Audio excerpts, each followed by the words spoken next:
Kirsten and Sean, pag sinabing Quezon Province, ano yung unang pumapasok sa isip niyo? Pahias Festival.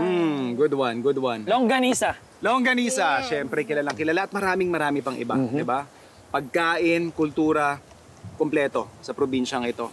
In fact, may mga prepare kami activities sa inyo. And yung mga heirloom recipes, tinatawag nilang sinulbot.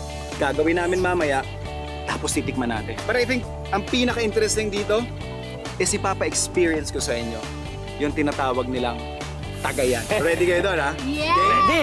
Game! Tara, let's go! Jason, palakpak.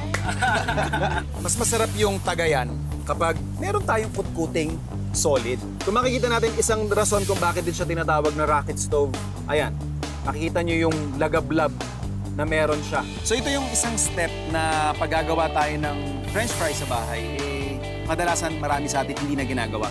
Pina-parboil natin siya. So for our fish dish, gagawa lang tayo ng lambanog batter. Saka natin i-dip yung ating isda, diretso sa ating deep fryer. Parang pag inom mo, maaamoy mo yung cheese kasi tsaka yung coconut eh. Yeah. Parang medyo di mo i-expect na matamis yung iinumin mo. Sarap pa.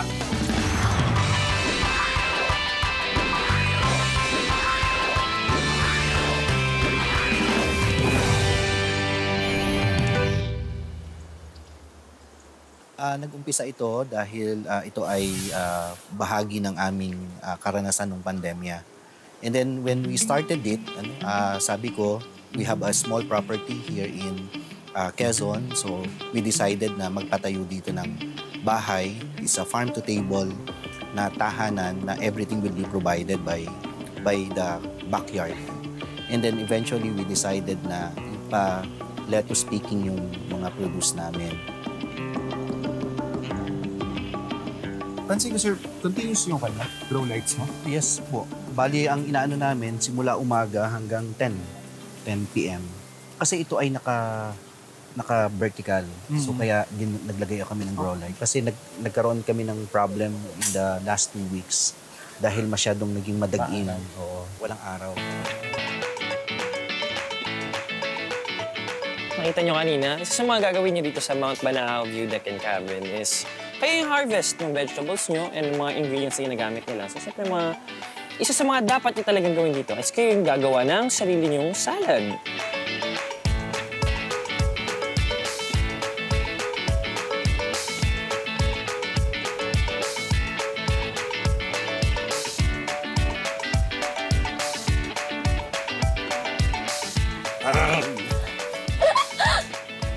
Kumusta naman yung gawa natin? Okay ba? Dapat lang tayo gumawa niyan eh. Ito na gan. As a farm-to-table restaurant, we also wanted to create a certain cultural experience because food is part of our culture. We already have our small coffee shop then and kaunting mga hinahain na pagkain. Then nagluto kami dun sa tabi ng resto. And then nagulat kami, nung nagluto kami, bigla na lang maraming mga guests na for our own family consumption ay may mga guests na bumili ng aming sinulbot, tapos nakihalo sila. And then eventually, they are requesting na sana every day ay meron lagi ditong nakahain na ganitong klase ng menu. Kaya Jerry, ano yan? Gata po ng nyog. Gata ng nyog. Okay. Lagyan na po.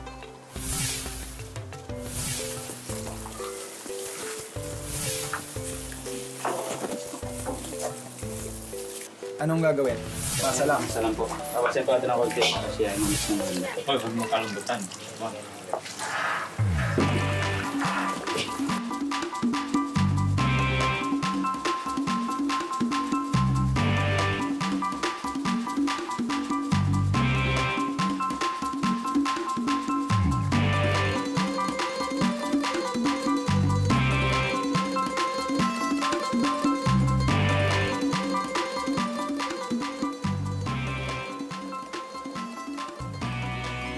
At habang tinatapos namin to, si Sean at si Kirsten, tinitikman naman yung mga bestsellers dito sa Mount Banahaw View Deck and Cabin.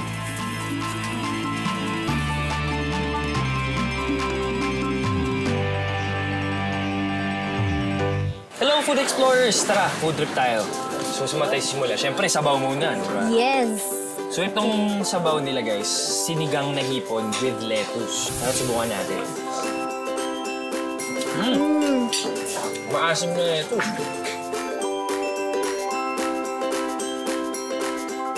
Siguro dinadagdag lang ng lettuce kasi sa sinigang parang wala may crunchy green ka lang din. Yeah. So it adds a little bit of crunch. Tapos may konting pait din siya eh. So parang bumabagay dun sa Sa sinigang. asin. Eggplant sisig, siguro. Kasi pag sisig, usually iniisip mo karne. Yeah. Then, paminsan ka lang nakakita ng veggie sisig. Yeah, first time ko matry. O, tara. Food trip tayo! Parang naging crunchy yung skin ng eggplant. That's why I like it. The first time ko, sisig na eggplant approved. Tama na sinabi ni Kirsten. May konting crunch sa balat. Parang saucy, a saucier version of that lang. A little mushroom, kasi may mushroom naman talaga. Yeah. A little bit of funk. Really good. Ngayon pala ako makakakita ng lettuce sisig sa buong buhay ko. Tara, XP natin, guys.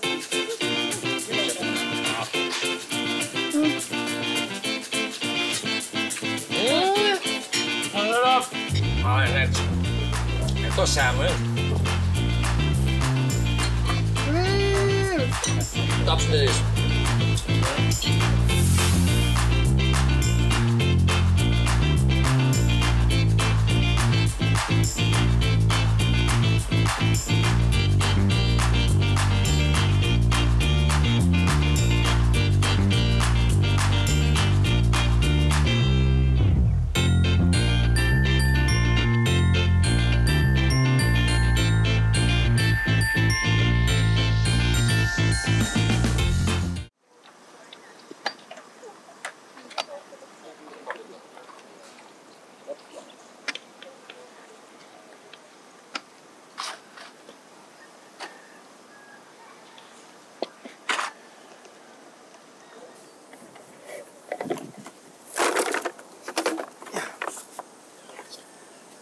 So meron tayo ditong tinatawag nating rocket stove.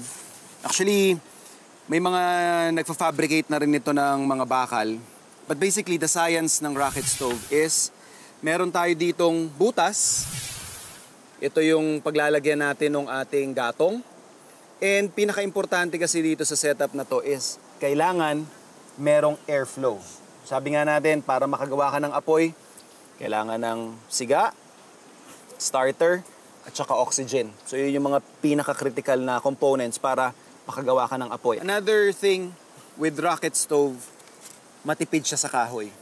Dahil doon sa, siguro yung science, yung pagkaka-design niya, mas na-maximize natin yung mga panggatong natin. So hindi natin kailangan gumamit ng mas maraming panggatong para makapagluto, let's say, ng kung anumang putahing gagamitin natin.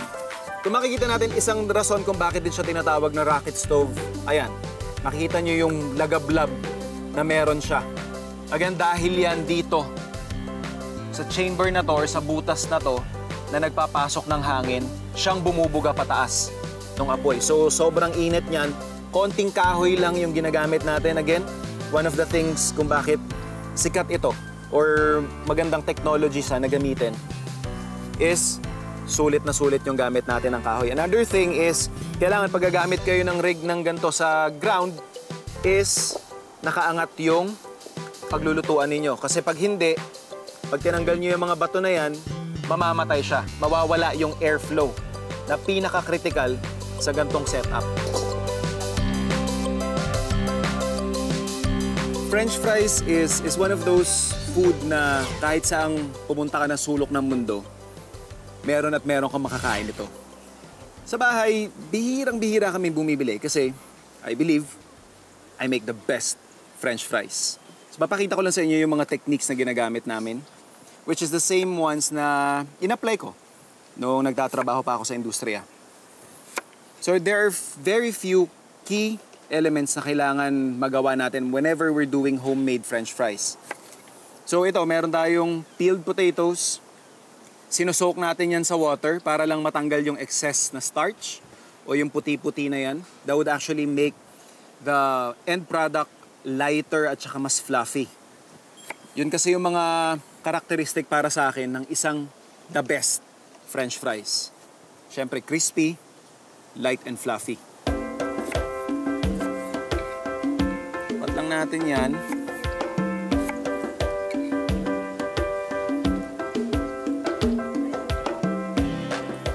Habang sinusok natin yung ating patatas sa normal na tubig, isa na natin yung ating first step ng pagluluto. So ito yung isang step na paggagawa tayo ng French fries sa bahay, kadalasan marami sa atin hindi na ginagawa.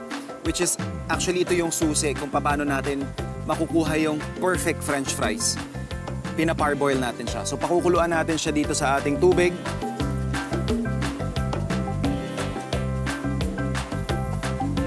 And this is also the perfect time para lagyan natin ng timpla yung ating patatas. So we'll season it with salt.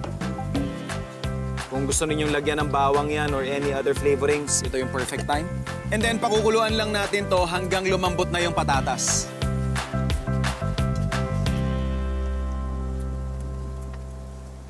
So yung ating French fries, na par cook natin ng seasoned, tapos ito, dinip fry na natin. Typically, eto na yon, tapos na, pwede na natin kainin. Pero yun nga sabi natin, we wanna make this the best French fries. Ito na yung pinakasikreto, i-double fry natin.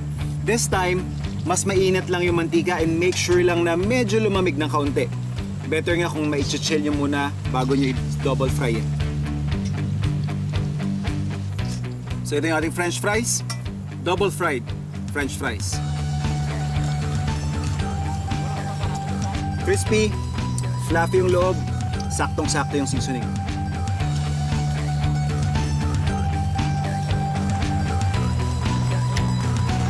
And for garnish, kuha lang tayo ng kanilang mga fresh herbs. Meron tayo ditong parsley, and meron din tayong mga edible flowers na pwede natin idagdag for color.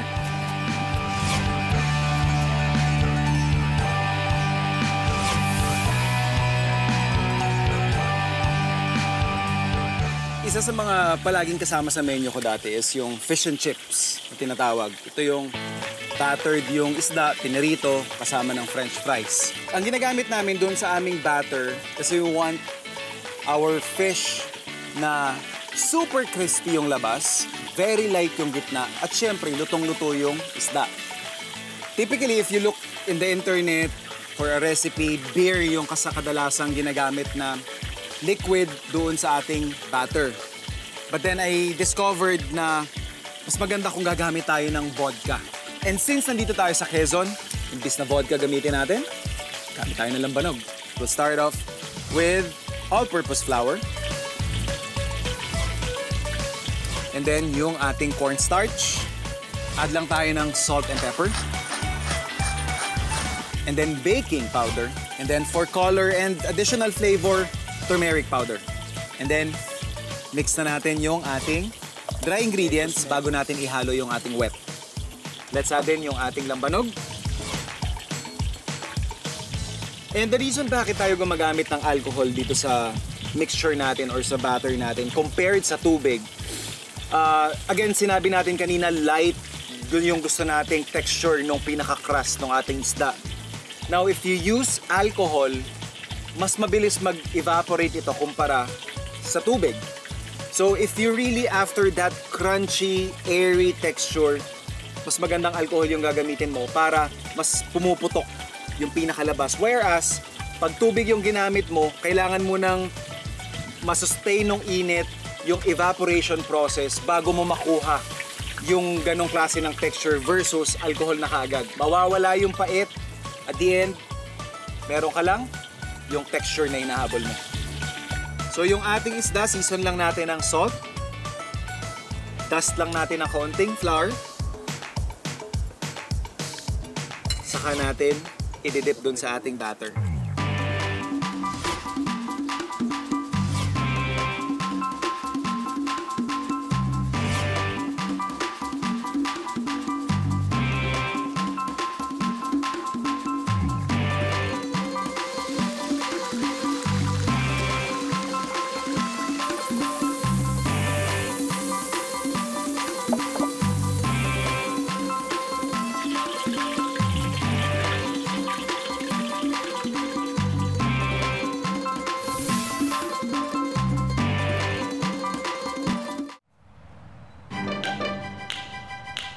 Hi Food Explorers, this is Mac from Mactails. Yung Mactails, nag-start yan 5 years ago. Before, nasa isip ko pa lang siya yun na nagtatrabaho pa ako sa exclusive club. So, nabivisualize ko pa lang siya na mag-deliver nga ng yan, handcrafted beverage. Interesting drink, but at the same time, affordable. Then, ang ultimate goal ko talaga is yung freedom na mag-create ng drinks. Ayun lang, and then to express sa ano natin, sa market natin, which is yung mga estudyante sa UBEL. So, ang mocktails kasi usually talaga, napagkakamalan siya na alcoholic. Pero, ano lang talaga siya non-alcoholic, term siya for cocktail. So, ginaguide namin or in-educate namin yung mga guests namin, especially mga students na non-alcoholic lang yung drink. But, same approach and technique na ginagamit, like cocktails. So, yung first drink natin, Simbang Gabi.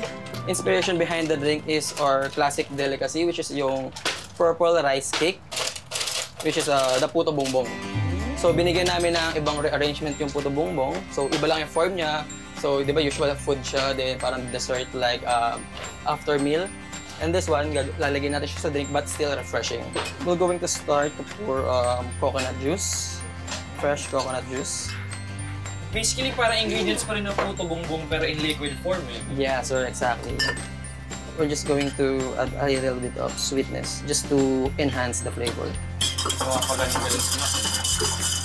Squeeze eh. Okay. So, ready na yung mixture natin. Let's start the White Christmas. Para sabay natin siyang ipo-pour. Going to start with coffee. So, this one, cold brew Benguet blend. One of our favorite blends. Local brand. Hindi ko i-expect yun sa mocktail na may gabi. Coffee yan. Or hindi pa ako nakaka-try ng mocktail rather na may Yeah, gabi. actually, yung menu namin is not just the mocktails. We also have tea-based drink and coffee-based drink. Kasi actually, hindi masyadong familiar yung students, especially sa mocktails. Yee! So this one, cold brew with biscuity stina. So let's pour our mixture. There you go.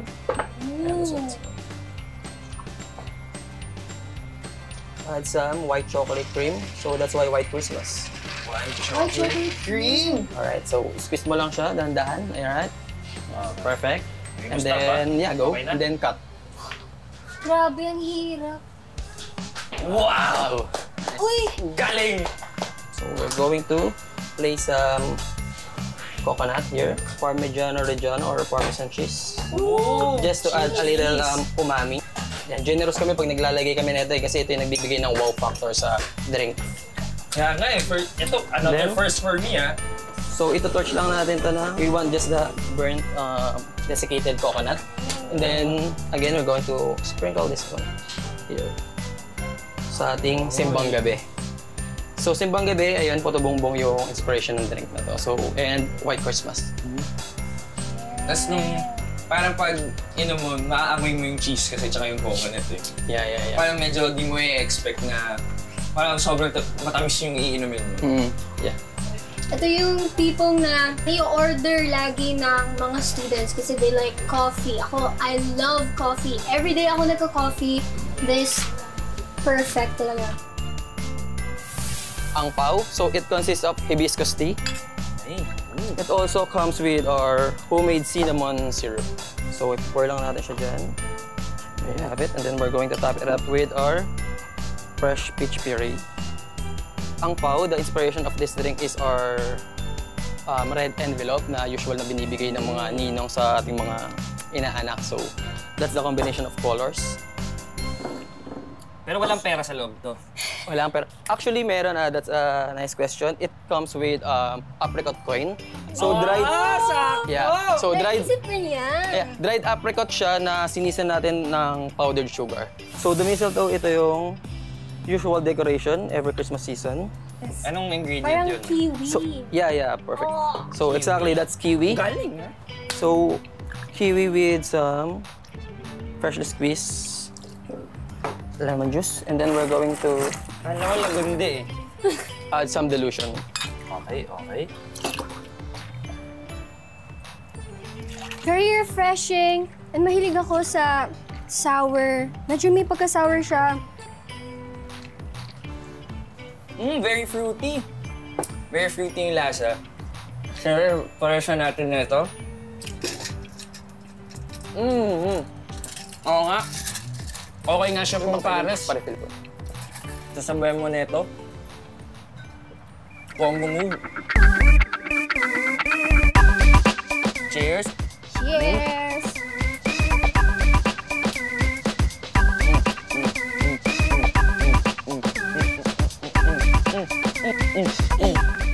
Mas masarap yung tagayan kapag meron tayong kutkuting solid.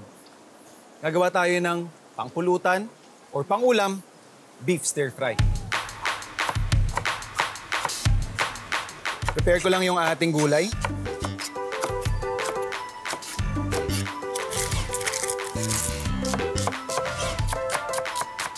Meron tayo ditong beef. Cut lang natin ito strips. Pag gusto nating mas tender, mas masarap yung mouthfeel ng ating beef, mas matenderize siya, we'll just add in baking soda. Mix lang natin yan. Season natin ng konting salt, white pepper, and then cornstarch. Asahin lang natin ng konti para mas makot yung meat ng ating mga pinaghahalong ingredients. Let's set this aside. Gawin natin man yung sauce. So we have here water, cornstarch, and then lagyan lang tayo ng oyster sauce. And pepper again. Lahat ng components ng ating dish ready na. Pwede tayo mag-fire.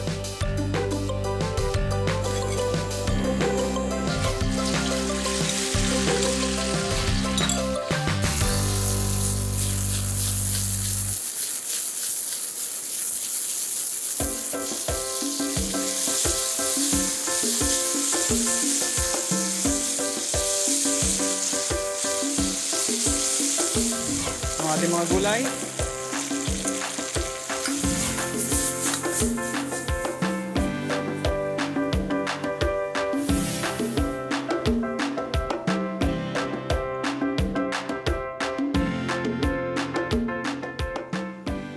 Yung kultura kasi nila ng pagtatagay dito is not just para mag-inom, malasing. May mas malalim tayo. Mas malalim. Pahulugan bakit tayo nagsasama-sama for a tagay. Unahin ko na, Chef, ang aking unang tagay. So, alright. Ito na yung sinadya natin. Drunk words are real words. Parang ganito ang gagawin ko. Sasakupin niya ang aking tagay. Kasi allergy kasi siya sa alak. O, pangalawa ko na to. Pangalawa. Nasakop ko na. O ako ang sinakop. Ito, cocktails na to. Cocktails. Yun. So, siyan. Chaser palakpak.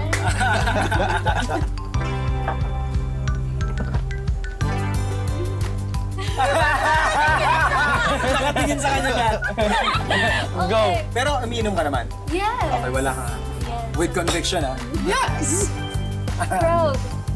Alright. Yun. So, Chef, sa'yo. Thank you. Thank you, sir. Ay. Pero bago natin ituloy yan, may mga prepare tayo dito na pampuluts. Actually, pampulutan, pang merienda, kahit ano pwede to eh. So, let's partake na rin dun sa food natin.